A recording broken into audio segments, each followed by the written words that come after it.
નમસ્કાર વિદ્યાર્થી મિત્રો, ધોરણ 8 વિજ્ઞાનની અંદર આજે આપણો છેલ્લો પાઠ છે, પાઠ નંબર 18. હવા અને પાણીનું પ્રદૂષણ વિશે આપણે શીખવાના છીએ. મિત્રો, ક્યારેક તમે સમાચાર સાંભળ્યા હશે કે તાજમહાલ એ દુનિયાની 7 અજાયબીઓમાંથી એક છે, પરંતુ એ જાણીને આપણે નિરાશ પણ થઈએ કે આ સફેદ આરસના સ્મારક તાજની સુંદરતા તેની આજુબાજુના વિસ્તારના હવાના પ્રદૂષણને લીધે આ તાજની સુંદરતા હવે જોખમમાં છે. એના જે આરસના પથ્થરો છે એને કાળા કાળા ડાઘ લાગી ગયા છે અને એ પ્રદૂષણને કારણે. એટલા માટે જ હવા અને પાણીના પ્રદૂષણ સામે લડવા માટે આપણે શું કરવું જોઈએ તે હવે જોઈશું. હવા અને પાણીનું પ્રદૂષણ કેમ ફેલાય તેની વાતો કરીશું. તો તમે જાણતા હશો કે આપણું પર્યાવરણ અગાઉ હતું એવું શુદ્ધ રહ્યું નથી. આપણા વડીલો તેમના સમયમાં જોવા મળતા ભૂરા આકાશ, સ્વચ્છ પાણી અને તાજી હવાની વાતો કરતા હોય અને સમાચારોમાં પણ નિયમિત રીતે પર્યાવરણની ઘટતી જતી ગુણવત્તાના સમાચાર પણ આવતા હોય છે. એટલા માટે આપણે આપણી જિંદગીમાં પણ જાતે જ હવા અને પાણીની ઘટતી જતી ગુણવત્તાનો અનુભવ કરી શકીએ છીએ. હવાનું પ્રદૂષણ અને પાણીના પ્રદૂષણને આપણે પોતે પણ જોઈ શકીએ છીએ. દાખલા તરીકે હવે શ્વાસના રોગથી પીડાતા લોકોની સંખ્યા પણ સતત વધી રહી છે. કારણ કે તમે જોતા હશો ક્યારેક 4 રસ્તા પાસે ગાડી ઊભી હોય આપણી, તો કેટલો બધો ધુમાડો બધી ગાડીઓમાંથી નીકળતો હોય અને એ આપણા ફેફસામાં જ જતો હોય છે, જેનાથી આપણને શ્વાસના રોગો થઈ શકે. તો એવો વિચાર કરવાથી જ આપણને ધ્રુજારી છૂટી જાય છે કે શુદ્ધ હવા અને પાણી જો સંપૂર્ણ રૂપે પૂરેપૂરા પૃથ્વી પરથી ખતમ થઈ જાય, એટલે ઉપલબ્ધ જ નહીં હોય, તો શું થશે? એટલા માટે આપણે હવાના પ્રદૂષણ વિશે આગળ ભણીશું.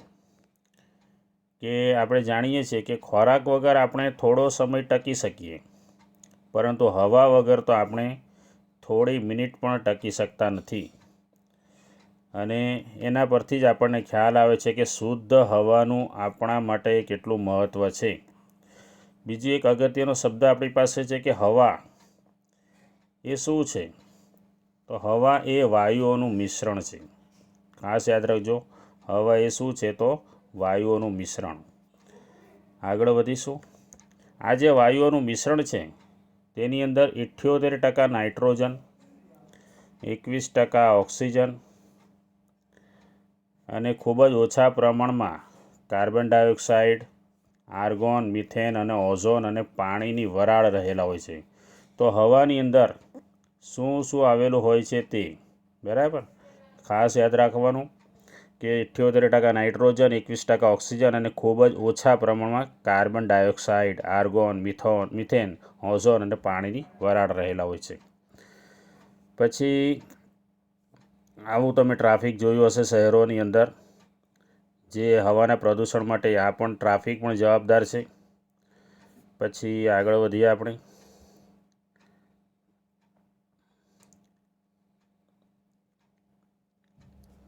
હવાનું પ્રદૂષણ કોને કહેવાય તે? જ્યારે હવા અનિચ્છનીય પદાર્થોથી દૂષિત થાય. અનિચ્છનીય પદાર્થો એટલે આપણને ગમતા ન હોય તેવા પદાર્થોથી હવા દૂષિત થાય અને એનાથી સજીવ અને નિર્જીવ બંનેને નુકસાનકારક અસર કરે છે, તેને કહેવાય છે હવાનું પ્રદૂષણ. તો જે હવા વડે હવામાં આવેલા અનિચ્છનીય પદાર્થોથી હવા દૂષિત થાય અને તેનાથી સજીવ અને નિર્જીવ બંનેને નુકસાન થતું હોય, તો તેવી હવાને અંદર રહેલું આવું પ્રદૂષણ છે એ આપણા માટે ખૂબ જ નુકસાનકારક હોય છે. તો હવા આપણી કેવી રીતે પ્રદૂષિત થાય તેની વાતો કરીએ. હવા કેવી રીતે પ્રદૂષિત થાય? તો તો જે પદાર્થો હવાને પ્રદૂષિત કરે છે તેને વાયુ પ્રદૂષક કહેવાય, અથવા ફક્ત પ્રદૂષક પણ કહેવાય. પ્રદૂષણ ફેલાવે તેને પ્રદૂષક કહેવાય, અને હવાનું પ્રદૂષણ ફેલાવતા હોય તેને વાયુ પ્રદૂષક કહેવાય. કેટલીક વાર આવા પદાર્થો કુદરતી સ્ત્રોતમાંથી, જેમ કે જંગલની આગ, જ્વાળામુખીના ફાટવાથી આવે છે. અમુક માનવ પ્રવૃત્તિઓ દ્વારા પણ હવામાં, વાતાવરણમાં પ્રદૂષકો ઉમેરાય છે. વાયુ પ્રદૂષકોનું બીજું એક સ્ત્રોત છે કારખાનાઓ. કારખાનાઓમાંથી નીકળતો ધુમાડો, વિદ્યુત મથકોમાંથી નીકળતો ધુમાડો, વાહનોના ધુમાડા, બળતણના લાકડા તથા છાણાના દહન, આ બધી જગ્યાએથી હવાનું પ્રદૂષણ થાય. આ તમે ચિત્રમાં જોઈ શકો છો. હવાના પ્રદૂષણ માટે બધી મિલ હોય, કારખાના હોય, એના ધુમાડા વડે હવાનું પ્રદૂષણ થઈ રહ્યું છે. પછી હવાના પ્રદૂષણથી શું થાય એ પણ આપણે વિચારીએ. હવાના પ્રદૂષણ વડે શ્વાસ લેવાની ઘણી બધી સમસ્યાઓ ઉત્પન્ન થાય. હવે આપણે આગળ વધીએ એમાં કે વાહનો ખૂબ જ ઊંચી માત્રામાં પ્રદૂષકો ઉત્પન્ન કરે. વાહનો કયા વાહનો એટલે કયા પ્રકારના પ્રદૂષક? તો carbon dioxide, monoxide, carbon dioxide, nitrogen oxide અને ધુમાડો. તો વાહનો દ્વારા કયા પ્રદૂષકો ઉત્પન્ન થાય તે આવી ગયું. પેટ્રોલ અને ડીઝલ જેવા બળતણના અપૂર્ણ દહન થવાથી કાર્બન મોનોક્સાઇડ ઉત્પન્ન થાય. આ કાર્બન મોનોક્સાઇડ એ ઝેરી વાયુ છે અને તે રુધિરની ઓક્સિજન વહન કરવાની ક્ષમતા ઘટાડે છે. આપણા શરીરની અંદર ઓક્સિજનનું વહન ઓછું કરી નાખે છે. તો આ બધા પ્રદૂષકો છે મિત્રો, બરાબર. Carbon monoxide, carbon dioxide, nitrogen oxide, જે લોકો ધુમાડો ઉત્પન્ન કરે છે એ પ્રદૂષકો છે. આ ગાડી જે તમને દેખાય છે એમાં અહીં તમે કાળો કાળો ધુમાડો જોઈ શકો છો. સાયલેન્સર છે. આ અહીં જે સાયલેન્સર છે એટલે એમાંથી નીકળતો ધુમાડો છે કાળો કાળો. આગળ વધીએ આપણે. તમે શિયાળા દરમિયાન, ખાસ કરીને તમે શિયાળા દરમિયાન ક્યારેક વાતાવરણમાં, અત્યારે શિયાળો ચાલુ જ છે, એ સમયમાં કોઈ ધૂંધળું ગાઢ સ્તર તમે જોયું હશે, જેને આપણે ધુમ્મસ કહીએ છીએ. વહેલી સવારમાં ધુમ્મસ દેખાય. તો જે ધુમાડા અને ઝાકળનું બનેલું હોય છે, અને આ ધુમાડાની અંદર નાઇટ્રોજનના ઓક્સાઇડ હોઈ શકે, જે અન્ય વાયુ પ્રદૂષકો અને ઝાકળ સાથે જોડાઈને ધુમ્મસ બનાવે છે. તો ધુમ્મસ કેવી રીતે બને તે? ધુમાડા અને ઝાકળ વડે ધુમ્મસની રચના થાય. હવે આ ધુમ્મસને લીધે આપણને શ્વાસની તકલીફો થઈ શકે, બરાબર. કઈ કઈ તકલીફો થઈ શકે શ્વાસની? તે આપણને અસ્થમા થઈ શકે, ઉધરસ, બાળકોમાં વ્હીઝિંગ એટલે કે શ્વાસ મારફતે હવા અંદર બહાર જાય ત્યારે અવાજ ઉત્પન્ન થાય, તેને વ્હીઝિંગ કહેવાય છે. તો શ્વાસની તકલીફો કઈ કઈ છે તેની વાત થઈ ગઈ. ધુમ્મસને લીધે કઈ કઈ તકલીફો થાય તે. બીજું, હવા પ્રદૂષણ માટે બીજું કોણ જવાબદાર છે તે જોઈએ. હવાના પ્રદૂષણ માટે બીજું જવાબદાર છે ઉદ્યોગો. ઉદ્યોગોમાં તમે સલ્ફર ડાયોક્સાઇડ અને નાઇટ્રોજન ઓક્સાઇડ જેવા વાયુ પ્રદૂષકો છે એ ક્યાંથી ઉત્પન્ન થાય? તો પેટ્રોલિયમ રિફાઇનરીઓમાંથી.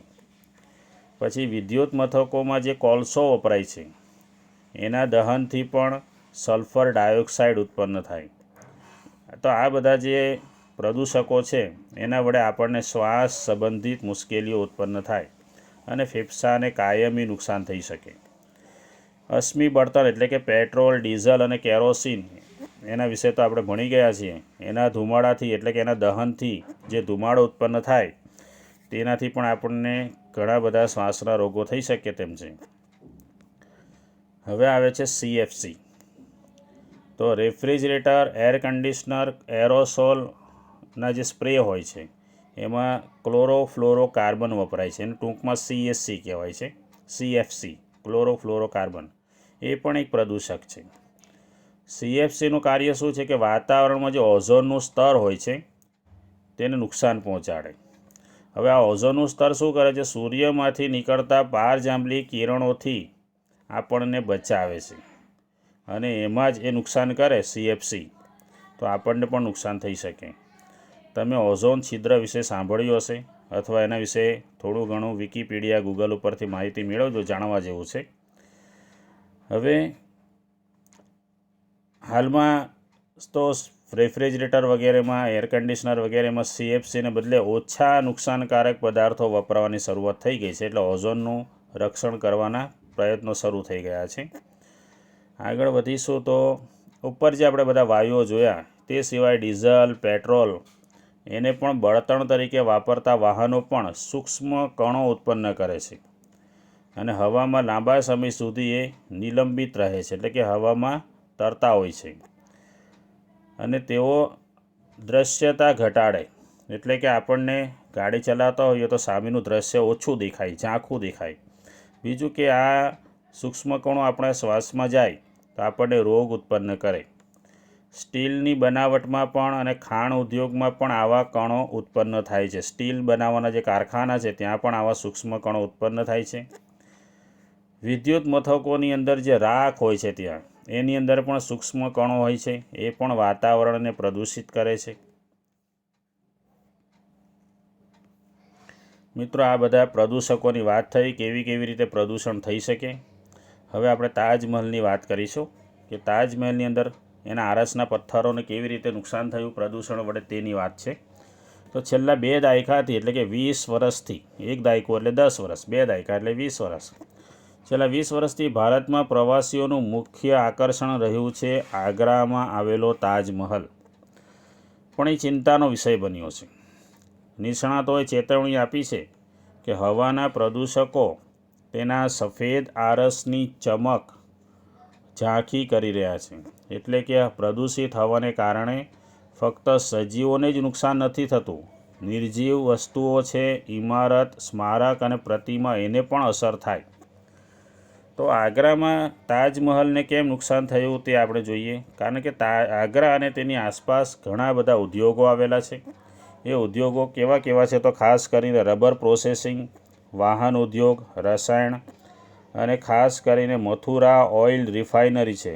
આ બધા ઉદ્યોગોમાંથી સલ્ફર ડાયોક્સાઇડ, નાઇટ્રોજન ડાયોક્સાઇડ જેવા પ્રદૂષકો ઉત્પન્ન થાય અને આ પ્રદૂષકો વાતાવરણમાં રહેલી પાણીની વરાળ સાથે આ વાયુઓ પ્રક્રિયા કરીને સલ્ફ્યુરિક એસિડ બનાવે છે અને નાઇટ્રિક એસિડ બનાવે છે.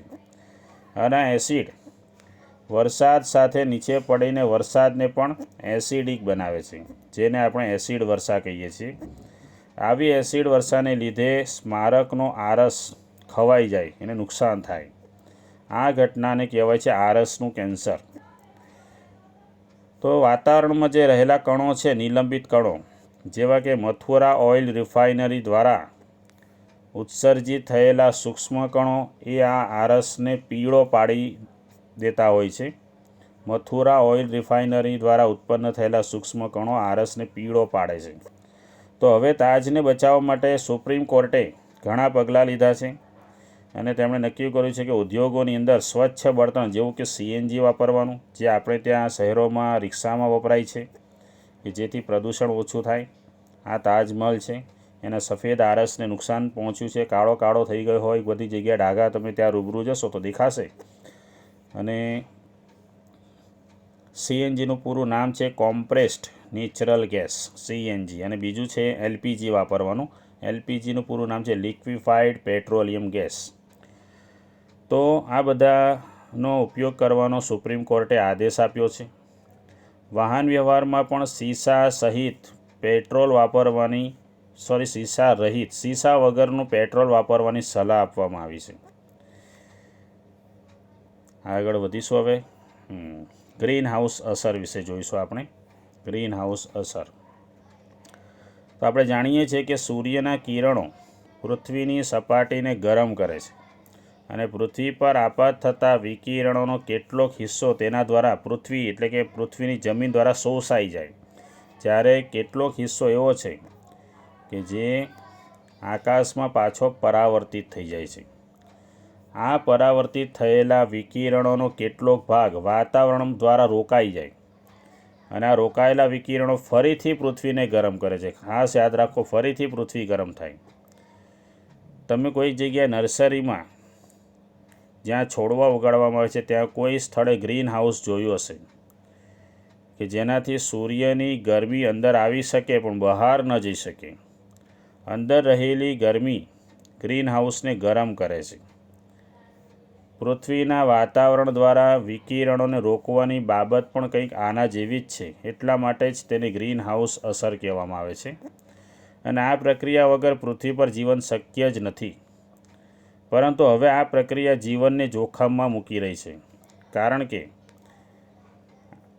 આ બાબત માટે, આ ગ્રીન હાઉસ માટે સૌથી વધારે જવાબદાર વાયુ છે કાર્બન ડાયોક્સાઇડ. યાદ રાખજો મિત્રો, સવાલમાં પૂછાય છે આ ગ્રીન હાઉસ માટે સૌથી વધુ જવાબદાર છે કાર્બન ડાયોક્સાઇડ. કેવી રીતે આપણે જોઈએ તો કાર્બન ડાયોક્સાઇડ છે તો એ હવામાં, જો હવામાં કાર્બન ડાયોક્સાઇડનું પ્રમાણ વધી જાય તો એ પ્રદૂષક બની જાય છે.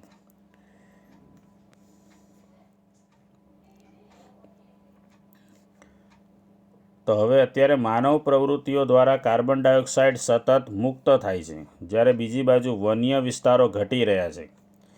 વનસ્પતિ પ્રકાશ સંશ્લેષણ માટે વાતાવરણમાંથી કાર્બન ડાયોક્સાઇડ વાપરે છે અને તે રીતે હવામાં કાર્બન ડાયોક્સાઇડનું પ્રમાણ વનસ્પતિ ઘટાડે છે. બરાબર, વનસ્પતિ હવામાં કાર્બન ડાયોક્સાઇડનું પ્રમાણ ઘટાડે છે, પરંતુ વન નાબૂદી એટલે જંગલોને વૃક્ષો કાપી દેવાથી શું થયું છે કે હવામાં કાર્બન ડાયોક્સાઇડનું પ્રમાણ વધી ગયું. કારણ કે જે વનસ્પતિઓ કાર્બન ડાયોક્સાઇડનો ઉપયોગ કરે છે તેની સંખ્યા ઘટી ગઈ છે. આ માનવ પ્રવૃત્તિઓને કારણે વાતાવરણમાં કાર્બન ડાયોક્સાઇડના જથ્થાને જમા કરવામાં આપણે ફાળો આપીએ છીએ. કાર્બન ડાયોક્સાઇડ શું કરે છે? ગરમીને રોકે છે અને તેને આકાશમાં જતી રહેવા દેતી નથી, જેને કારણે પૃથ્વીના સરેરાશ તાપમાનમાં પણ ધીમે ધીમે વધારો થયો છે. પૃથ્વીનું તાપમાન વધી ગયું છે, જેને આપણે ગ્લોબલ વોર્મિંગ કહીએ છીએ. તો ગ્લોબલ વોર્મિંગ કોને કહેવાય તે. બીજા બધા વાયુઓ છે મિથેન, નાઇટ્રસ ઓક્સાઇડ અને પાણીની વરાળ પણ આ ગ્રીન હાઉસ અસરમાં ફાળો આપે છે. તો કાર્બન ડાયોક્સાઇડની જેમ તેમને પણ ગ્રીન હાઉસ વાયુઓ કહી શકાય. ગ્રીન હાઉસ વાયુ કયા કયા છે? તો મિથેન, નાઇટ્રસ ઓક્સાઇડ અને પાણીની વરાળ. ગ્લોબલ વોર્મિંગ વિશે વધુ અહીંયા આપેલું છે, તમે વાંચજો. આગળ વધીએ.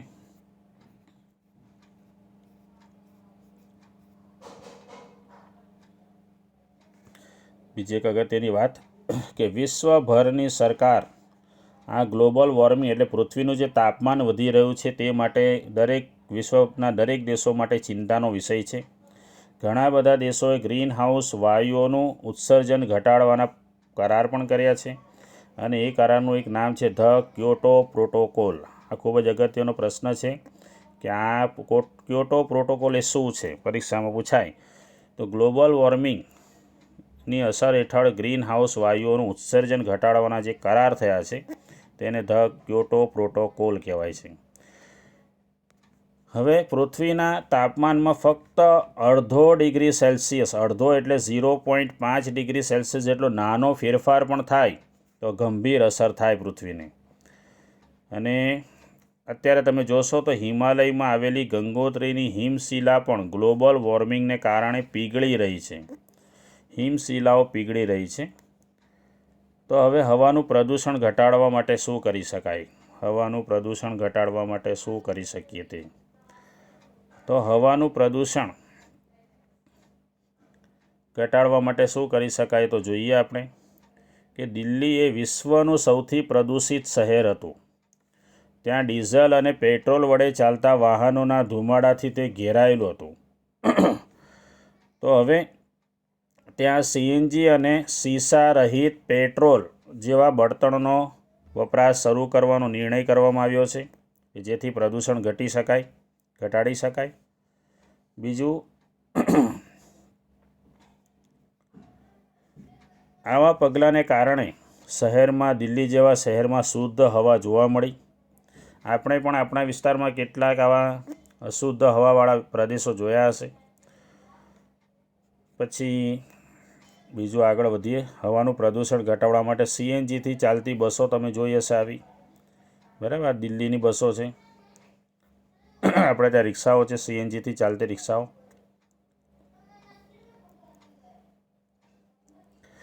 બીજું, હવાનું પ્રદૂષણ ઘટાડવા માટે અશ્મિ બળતણ એટલે પેટ્રોલ અને ડીઝલ, એને બદલે અન્ય પ્રકારના વૈકલ્પિક બળતણ વાપરવાની જરૂરિયાત ઊભી થઈ છે. કયા કયા? તો સૌર ઉર્જા વડે ચાલતા વાહનો, જળ વિદ્યુત અને પવન ઉર્જાનો ઉપયોગ શરૂ થઈ રહ્યો છે ધીરે ધીરે.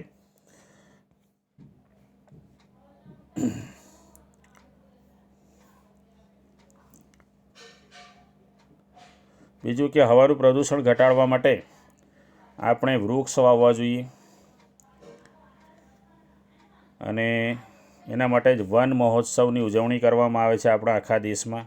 દર જુલાઈ મહિનામાં લાખો વૃક્ષ વાવવામાં આવે છે, જેથી ચોમાસું આવતું હોય, ચોમાસું શરૂ થઈ ગયું તો આ દરેક છોડવાઓ છે એ વિકસિત થઈ જાય, મોટા પ્રમાણમાં વિકાસ પામીને વૃક્ષ બની જતા હોય છે.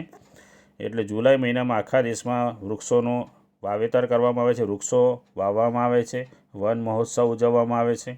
આ તમે બાળકોને વૃક્ષો વાવતા જોઈ શકો છો. આ બધા બાળકો પોતાના શાળાના મેદાનમાં વૃક્ષો વાવી રહ્યા છે ચોમાસાની ઋતુ દરમિયાન, જેથી એને આપોઆપ ચોમાસાનું પાણી મળી રહે અને વિકસિત થાય અને સરસ મજાનું વૃક્ષ બની જાય. બીજું આગળ વધીશું. હવે જળ પ્રદૂષણ. હવાના પ્રદૂષણની વાત પતી ગઈ. મિત્રો, હવે જળ પ્રદૂષણની વાત કરીએ. તો આપણે જાણીએ છીએ કે પાણી એ કિંમતી સ્ત્રોત છે, બરાબર. પરંતુ આજે આપણા દેશમાં વધતી જતી વસ્તી, ઉદ્યોગો અને ખેતીની પ્રવૃત્તિઓને લીધે તેનું પ્રમાણ ઘટતું જાય છે, પાણી ઓછું મળે છે. બીજું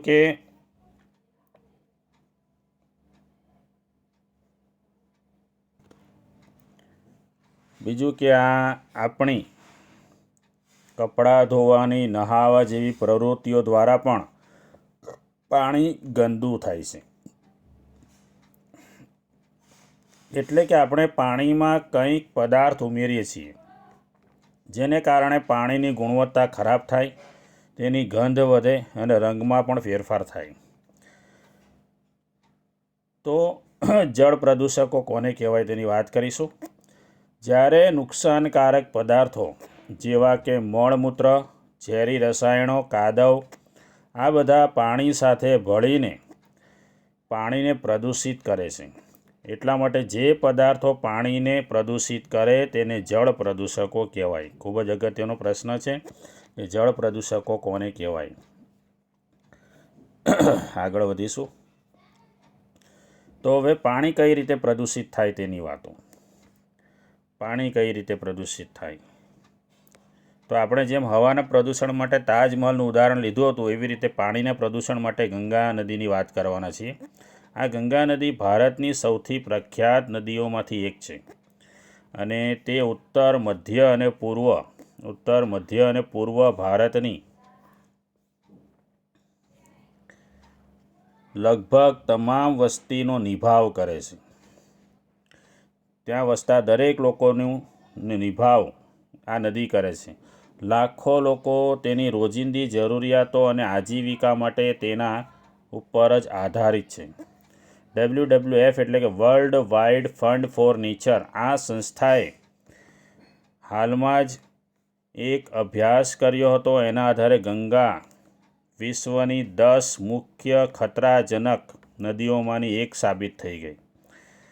અને આટલી બધી ખતરાજનક નદી બની એનું કારણ છે કે ગંગા નદીની આસપાસ આવેલા ગામ કે શહેરો કે જ્યાંથી આ નદી વહે છે, ત્યાંથી તેમાં મોટા જથ્થામાં કચરો, મળમૂત્ર, મૃતદેહો અને બીજી ઘણી નુકસાનકારક વસ્તુઓ સીધી જ નદીમાં ઠાલવી દેવામાં આવે છે, જેને કારણે આ ગંગા નદી પ્રદૂષિત થઈ ગઈ છે. હકીકતમાં તો નદી ઘણી જગ્યાએ મૃત થઈ ગઈ છે. કારણ કે ત્યાં પ્રદૂષણનું સ્તર એટલું બધું ઊંચું છે, નદી એટલી બધી પ્રદૂષિત થઈ ગઈ છે કે તેમાં કોઈ પણ જલીય જીવન એટલે કે માછલીઓ પણ એમાં જીવી શકતી નથી, ટકી શકતી નથી. તો ગંગા નદીને બચાવવા માટે એક પ્લાન તૈયાર કરવામાં આવ્યો છે, ગંગા એક્શન પ્લાન. 1985માં શરૂ કરવામાં આવ્યો, જેનાથી નદીમાંથી પ્રદૂષણનું સ્તર ઘટાડવાનો આ પ્લાન હતો. વધતી જતી વસ્તી અને ઔદ્યોગિકીકરણે જે ઉદ્યોગો વધી ગયા એના કારણે આ નદીને સુધરી ન શકે તેટલી હદે નુકસાન થયું છે. તમે જોશો, એક ઉદાહરણ આપણે જોઈએ કે ઉત્તર પ્રદેશના કાનપુર પાસે ગંગાનો સૌથી વધુ પ્રદૂષિત હોય તેવો વિસ્તાર છે કાનપુર પાસે. આકૃતિ જોઈએ 18.8માં બતાવ્યો છે. આ જુઓ આકૃતિ 18.8માં આ ગંગા નદીના પ્રદૂષણની ચિંતાજનક તસવીર છે, તમે જોઈ શકો છો. આ પણ જોઈ શકો છો 18.9ની અંદર કચરો જે છે નદીમાં છોડવામાં આવ્યો છે તે. આ પ્રદૂષણ જુઓ, આટલી ખરાબ હાલત ગંગા નદીની કરી દીધી છે. તો વર્લ્ડ વાઇડ ફંડ ફોર નેચરથી આપણે આગળ વધીએ. કાનપુર પછી ઉત્તર પ્રદેશના, કાનપુરમાં તો આપણે પ્રદૂષણ જોયું.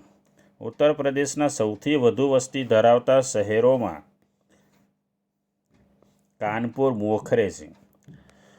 લોકો પાણીમાં નહાતા, કપડાં ધોતા અને ગંદકી ફેલાવતા જોવા મળે. તેઓ નદીમાં કચરો, ફૂલ, દેવી દેવતાઓની મૂર્તિઓ અને જૈવ અવિઘટનીય પદાર્થો એટલે કે પ્લાસ્ટિકની બેગ, થેલીઓ બધું ફેંકે છે નદીની અંદર. તો કાનપુરમાં પાણીનો જથ્થો સરખામણીમાં આમ તો પહેલેથી જ ઓછો હતો. પાણીનો પ્રવાહ પણ ખૂબ જ ધીમો છે. અને પાછું કાનપુરમાં 5000થી પણ વધુ તો કારખાના છે, જેમાં ખાતર, ડિટર્જન્ટ, ચામડું અને રંગના કારખાનાઓ છે. આ બધા કારખાનાઓ એટલે કે ઔદ્યોગિક એકમોમાંથી ઝેરી રાસાયણિક કચરો સીધો નદીમાં ઠાલવી દેવામાં આવે છે અને નદી સૌથી ખરાબ પરિસ્થિતિમાં પહોંચી ગઈ છે. તો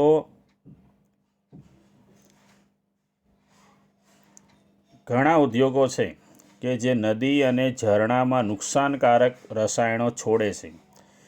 એ કયા ઉદ્યોગો છે? તો ઓઇલ રિફાઇનરીઓ, કાગળના કારખાના, કાપડની તથા ખાંડની મિલ અને રાસાયણિક ફેક્ટરીઓ. આ ઉદ્યોગો પાણીમાં રાસાયણિક પ્રદૂષણ તો ફેલાવે જ છે.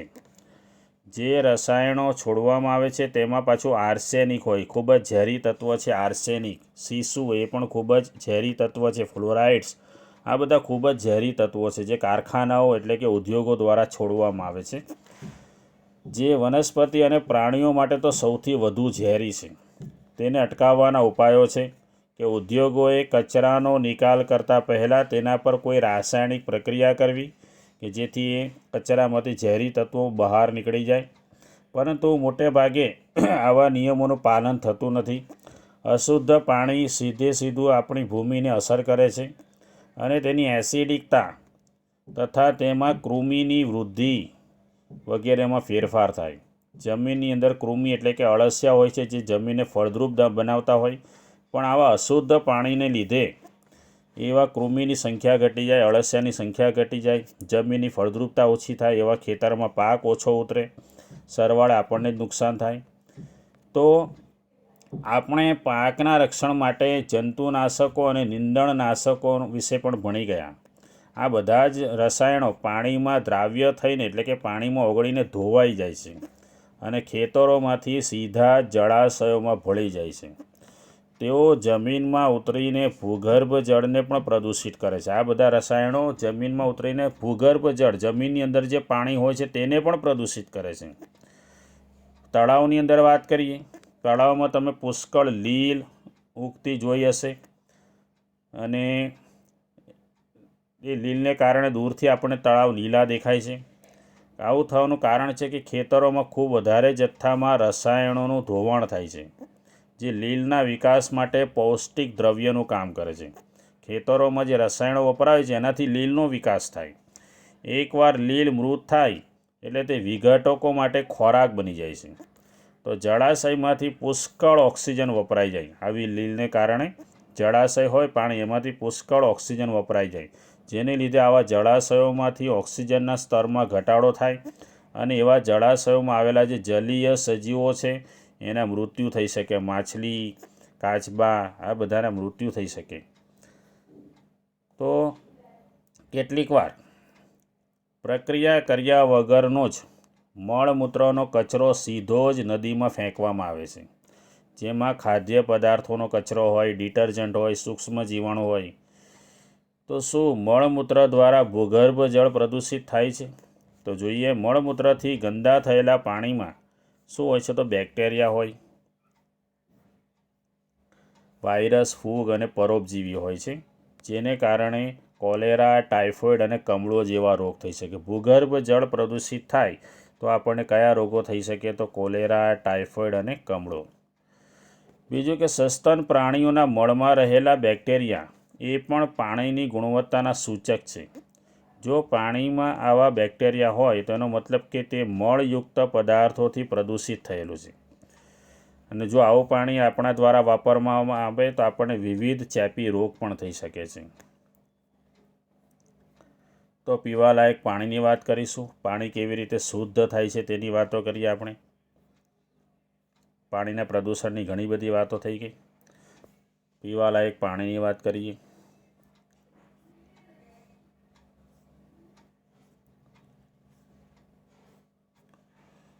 પીવાલાયક પાણી.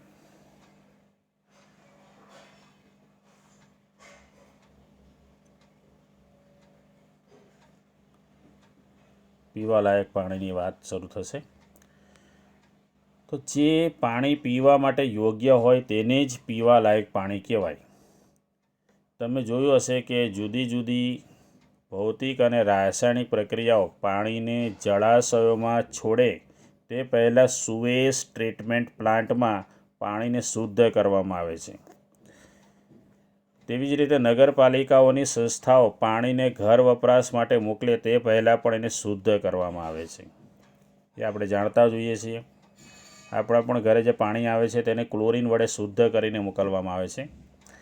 તો પાણીને પીવા માટે સલામત કઈ રીતે બનાવવામાં આવે છે તે. તો પાણીને કેવી રીતે ગાળવામાં આવે છે તો આપણે જાણીએ છીએ. અશુદ્ધિ દૂર કરવાની આ એક ભૌતિક પદ્ધતિ છે. એક ઉદાહરણ છે કેન્ડલ ફિલ્ટર. એ જાણીતું ફિલ્ટર છે. કેન્ડલ ફિલ્ટર વિશે આપણે વાત કરીશું. ઘર વપરાશ માટે પાણીને ઉકાળવાની પદ્ધતિ ઘણા બધા લોકો વાપરે છે. પાણીને ઉકાળવાનું, જેનાથી પાણી શુદ્ધ થાય. ઉકાળવાથી પાણીમાં રહેલા જંતુઓ નાશ પામે છે. સામાન્ય રીતે પાણીને જો શુદ્ધ કરવું હોય તો એની એક રીત છે ક્લોરિનેશન. હમણાં જ મેં તમને વાત કરી કે ઘરે ઘરે આપણે ત્યાં જે કોર્પોરેશન પાણી મોકલે છે, મહાનગરપાલિકાઓ, એ પાણીમાં ક્લોરિન નાખેલું હોય જેનાથી પાણી શુદ્ધ થાય. આ પાણીમાં ક્લોરિનની ગોળીઓ કે બ્લીચિંગ પાવડર ઉમેરવામાં આવે છે. Bleaching powder. આપણે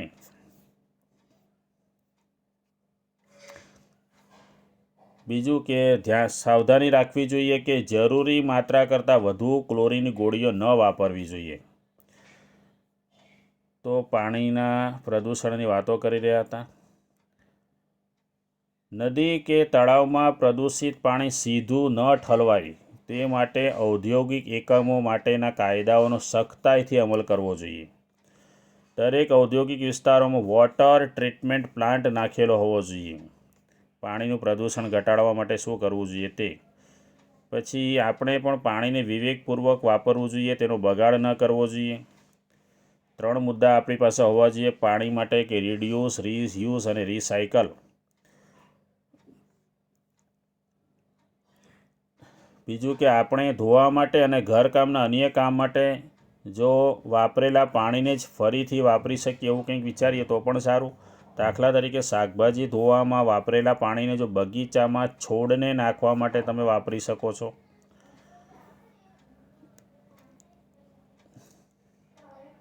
તો આ પ્રદૂષણની વાતો પૂરી થઈ. હવા અને પાણીનું પ્રદૂષણ. આપણો પાઠ અહીં પૂરો થાય છે મિત્રો, અને જો આપણો અભ્યાસક્રમ પૂરો થાય છે.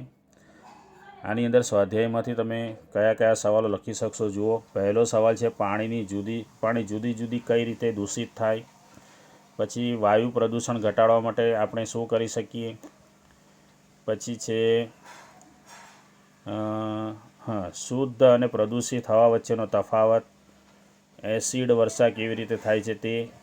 7મો સવાલ આ ટીક કર્યા છે તે સવાલનો જવાબ ખાસ લખજો તમારી નોટબુકની અંદર.